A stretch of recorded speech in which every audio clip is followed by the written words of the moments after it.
Hello everyone, I am Sunny Singh on behalf of the Authors Club, welcoming Greg Jenner, who we'll be talking to for LitFest Online, our free literary festival online to celebrate books that have come out and couldn't get the attention they should have and couldn't get the celebration they should have, thanks to this terrible virus. But we have this brilliant book.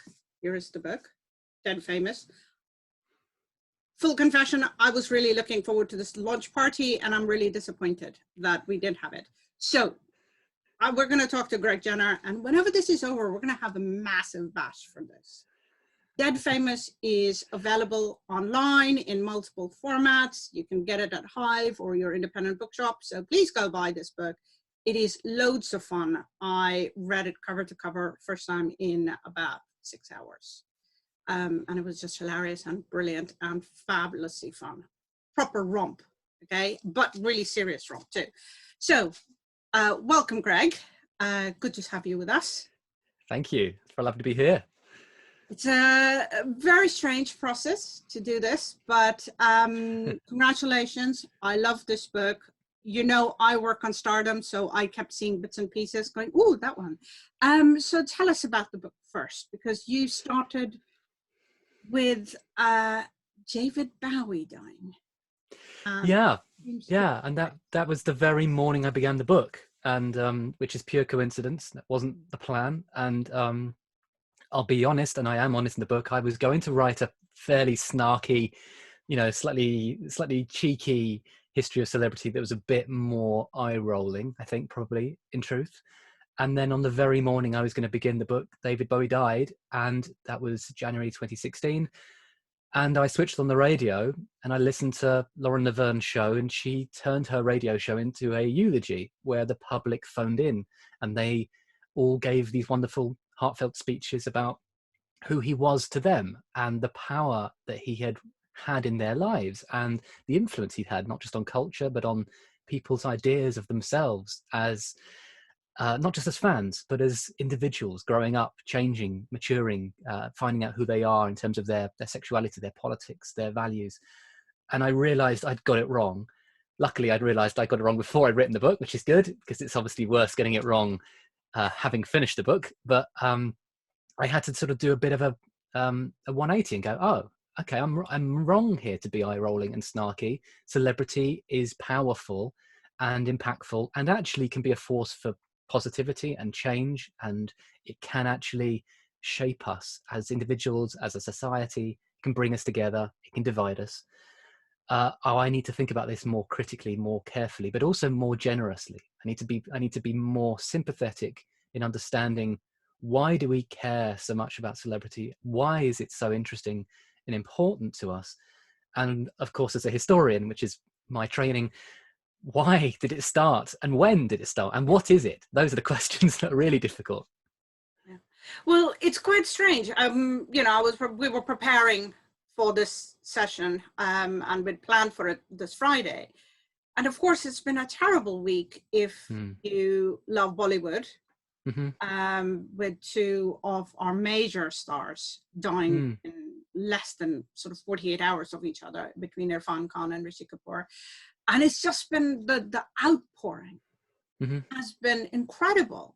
But what struck me really was how much the celebrities or celebrity status is really about people themselves. A little bit of what you said when you were talking about it. What is it, do you think, that connects us to celebrities? There are several things going on all at once, and there are also various competing theories amongst scholars, sociologists, evolutionary psychologists, all sorts of people who've tried to explain what is celebrity and why do we care. The thing that I find particularly interesting is that there is a really powerful human element to celebrity culture. On the one hand, it's an industry and it's about money and profit and capitalistic voyeurism, because we're staring into other people's lives. But on the other hand, it's about thinking you know someone and following their life, and this sense that we surveil some of these celebrities. We track them through the media, almost as if we were, private eyes following their activities to see who they're sleeping with and what they're up to and where they're going. It's a little bit invasive, but also actually sometimes there's an element there of almost friendship, or of that we can use celebrities as a way of measuring our own lives too. That when celebrities die, we find it shocking and traumatic, because those people have been powerful in our own stories, and we sometimes have measured ourselves against what they might be doing in their life, where they are in their life. If they're similar age to us and they get married, we might think, oh, well, I haven't got married. Maybe I should be thinking about that. Or they have a child and we hadn't got there yet, and we think, oh, maybe that's my journey. Or they have a child around the same time, and we can sometimes go, yeah, I'm going through the same thing. And there's a kind of strange element there of intimacy, but it's a very distant intimacy. It's called parasocial intimacy or parasocial interaction. It's where it's a one-sided relationship, where I know all there is to know about a certain celebrity because I've spent years following them in the press and I love what they do, but they don't know my name. We've never met. They don't know the first thing about me. And so there is a false friendship there, in that I feel intimately connected to this person. And that's happened because of mass media, which is a crucial thing that you need for celebrity to exist. You have to have a reproduction industry that shares the image, shares the brand, shares these people's lives across various forms, media, if it's radio, television, visual art and cultures, Twitter, social media. That allows these individuals to exist in multiple places at once, simultaneously, and for them also to be frozen in time so that their perfection stays perfect. So we see images of these glorious actors from their youth, and they are still young when we watch them on screen from their classic films from, in the 1950s or 60s. We see Marilyn Monroe as a beautiful woman in her 20s, and she will not age from that. Even though we know the story, we know what happens to her, we know how that ends tragically. She is up there on the screen, she's on DVD, she's on the internet, and she does not age. So there is a very strange human quality to it. In that, on the one hand, these people are aliens, they are far away, they are remote, and they're often hailed as more beautiful, more glamorous, more interesting than us. We hold them up as icons, divas, heartthrobs, role models, or transgressors even. But we also, on the other hand, treat them almost like neighbors and friends, people who maybe live in our town, and we've seen them a few times around. We might have seen them in the pub. And that is a very strange relationship. And it's a dynamic that's very hard to explain from a sociological point of view and from an evolutionary point of view. And I'm not sure we can do it very well. But from a cultural point of view, these are the people that we spend a lot of time with. And though we don't know them, we think we do. And so when they die, or when they become ill and they tell us that they've got some terrible disease, or they are mourning the loss of someone they love, we feel sad for them, because empathetically we've already connected with this person, we care about them. So celebrity actually in a lot of ways is a bit like a human soap opera.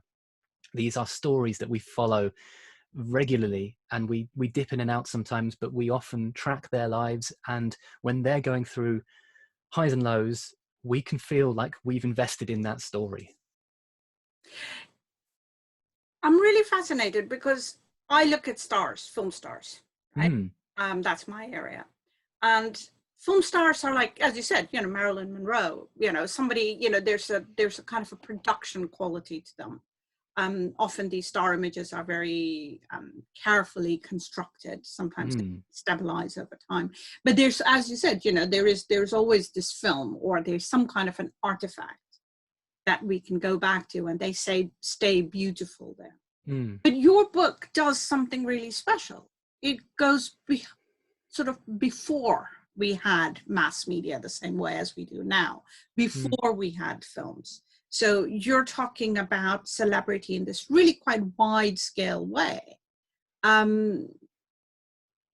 did it work before the mass media? I mean, what did people pick up on? That's, for me, that's the fundamental question of, at the very beginning of the process of creating this book, I was trying to think, well, what is a celebrity and when does it start? And to define it, I had to try and work out what are my terms, how am I going to use this? Because there are some sociologists, there are some scholars who say celebrity is invented 100 years ago with the birth of Hollywood, that film was the kind of defining, star theory and so forth. It has for many years advanced this idea that film really creates this new type of reputation. But as a historian, I knew there was something more than that. And I knew I could go back further. And I was pretty confident I could go to the 19th century.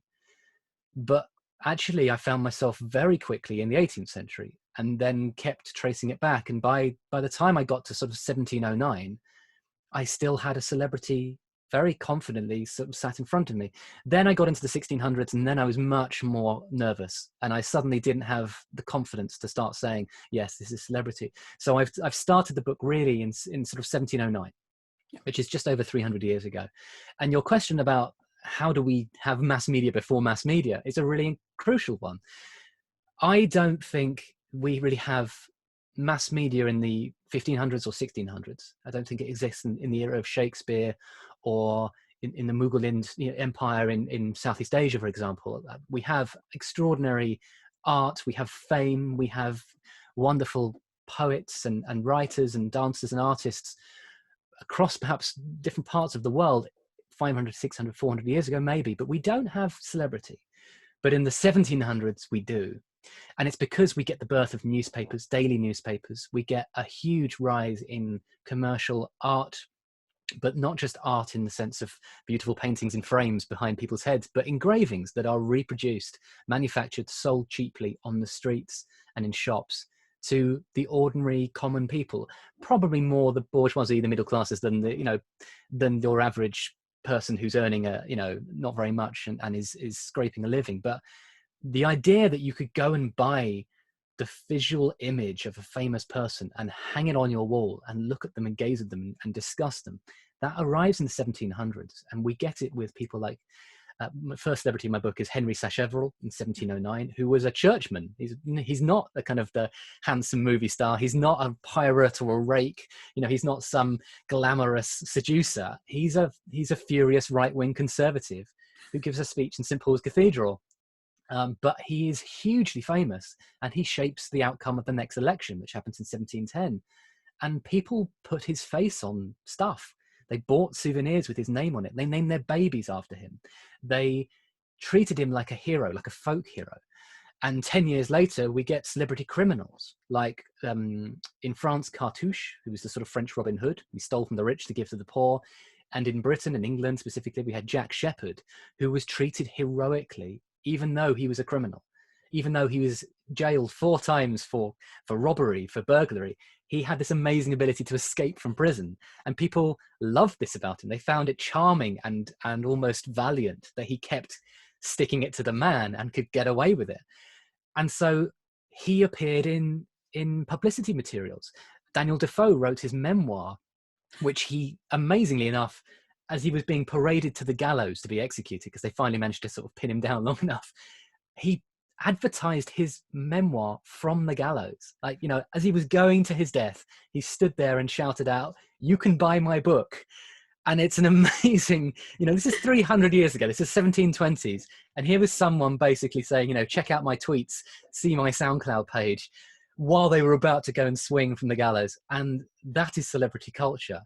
And so what has allowed that to happen is the enormous expansion of daily newspapers, of art and engraving, of stuff, of material culture. And it's what Jürgen Habermas, the sociologist, talked about, the public sphere. In the 1700s, we get the idea of the general public becoming aware of itself as a general public and wanting to consume and engage in conversation and discussion and know what's going on. They don't just want to know who's the king. They don't just want to know what's happening with taxation. They want to know what's going on with their culture, with their neighbors, with their friends, who's dating who is in trouble, who's been in a duel. And so the public become the patrons for arts and creativity and culture. So before that, you'd had princes and kings and queens and monarchs and shahs and various powerful people commissioning art. They'd funded it. People like Michelangelo and Leonardo were paid by some prince to do a painting for their palace. And in the 1700s, you're now getting the public paying for their own entertainment, paying for their art, paying for novels, paying for music, paying for ballet dancers and performers, or access to extraordinary bodies. So in the 1740s, we have Clara the Rhino, who is a celebrity rhino. She weighs 2 tons.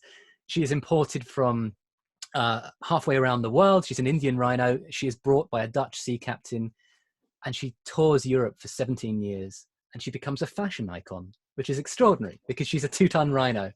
But people start putting horns on their heads and in their hair and in their wigs and wear them on their badges and on their clothes.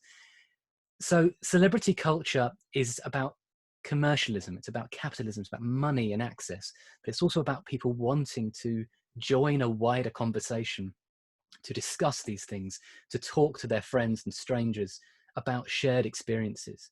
So celebrity functions as a sort of social glue.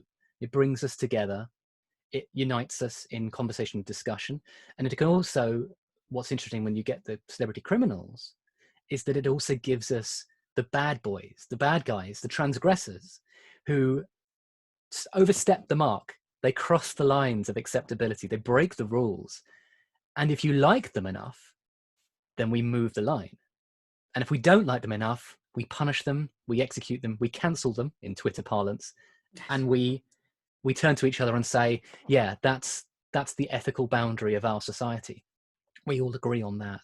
And that's an idea that Durkheim put forward 100 years ago, the idea that you need crime. You need the right amount of crime in society to remind you of what society's rules are, so that we can all adhere to them. So actually criminality can be functional, it can be useful. And so you need celebrity criminals from time to time to push the boundaries and either move the conversation on and change how we talk about things, which is what David Bowie did, or what perhaps someone like maybe Lili Chitnis did in India, perhaps in the 1940s, one of these great early Bombay stars. And I know stardom comes a little bit later in India, but she was making films that were quite provocative, as I understand it, about the caste system, about the role of women. So there are these senses that movie stars, celebrities, criminals, they can actually change what is acceptable in society. But sometimes they can't, and we punish them, and that's still okay. That's still useful to us. So I find that fascinating, that celebrity can be, on the one hand, very vacuous and superficial. On the other hand, it's actually very profound. I think for me, what comes up constantly was this need for us to connect. And as we atomize into, away from our communities and neighborhoods and villages and so on, I think there's a strange correlation also between rise of urban culture, where people move away from their small, quite stable communities, and then we need to connect. And for me, I think that's what stars do, but I think the point your book makes is that that's what celebrities do. And I think that is profoundly important for us. And I think perhaps weirder still, as now we are atomized in even more physical ways right now, to kind of go, yeah, this is the book. This is the book for our times. It explains how to connect. Well, I hope so. I think you're right. I think what's interesting at the moment is obviously we're seeing on Twitter and social media, celebrities are trying to be useful and relevant.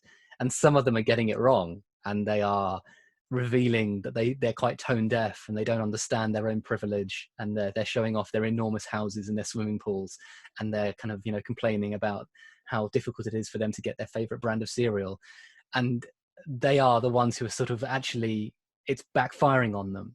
And then on the other hand, there are some celebrities who actually are winning over new fans because they're being warm and human and funny and a little bit ordinary, and they are trying their best to try and cheer people up and be kind, and they're doing songs and they are doing little poetry performances, and they're trying to find a way to connect people and unite people and alleviate some of the anxiety.